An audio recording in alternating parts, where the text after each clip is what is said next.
This is question 3 of the AQA Physics June 2014 Unit 1 paper. This question is about how biscuit manufacturers cook large quantities of biscuits, and it shows you the machine here that you get uncooked biscuits on this part of the vehicle here. They move through this metal grid where there's some heating elements in this place here, and they come out this side and they will be cooked biscuits.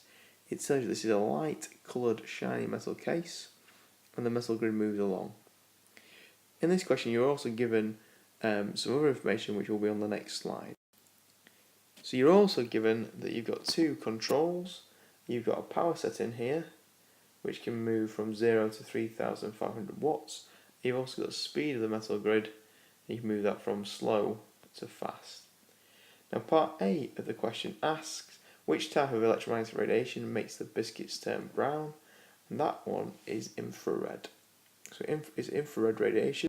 So the correct answer is there. It should be infrared, or you can have IR. That's taken exactly from the exam board. The next part of the question asks you to suggest two ways of cooking the biscuits in this oven to make them turn browner. Now let me just make a note of biscuits in this oven. Okay, so you can't change the schematics of the oven, you've got to use the same oven. And what I've also done for the questions, I've included this information that you've got here, and hopefully you can see two things that are quite straightforward from that. To make them turn browner, you can increase the power from the first control, which is that one there, so you can increase the power towards 3500 watts. And the second one, going from this side this time, is you could give them longer in the oven, so you could turn the setting so you can make them travel slower. Make them travel slower. And that will get you both marks there. I've now just dropped in the mark scheme for this part of the question. So it says any two from increase the power, decrease the speed, put biscuits through again, are all good reasons, and it also gives you some of the things. So you're allowed to increase the temperature or make the oven hotter, or you're also allowed to leave the biscuits in for a longer period of time. But notice this bit here says increased radiation is insufficient, ignore changes to the design of the oven. So you wouldn't get a mark for anything in this part here. The last part of the question, part C, says that the inside and outside surface of the oven are light coloured and shiny. Explain why. So it's a 3-mark question. We've got inside and the outside. So let's take the inside first. The inside is going to be shiny to reflect infrared radiation, which we could call IR, back into the oven. That's 1 mark. The idea you've got to have there, you've got to have it reflecting and back into the oven.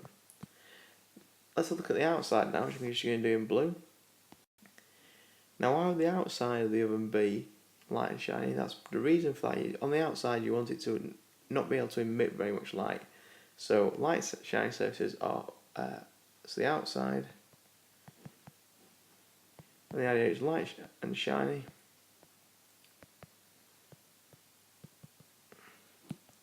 And that is a poor emitter. So it's not going to transfer much heat energy away from the oven. In this case, you get the idea of getting the mark so that the outside is a poor emitter. I'll give you the mark there. Okay, and then we're going to move on to the final mark.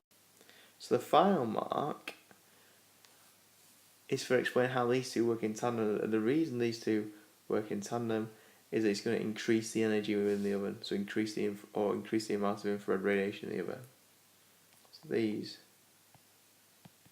increase energy in the oven, and that will get you the 3rd mark. And now I've just dropped in the mark scheme there, so you can see inside the surface is a good reflector or poor absorber for radiation.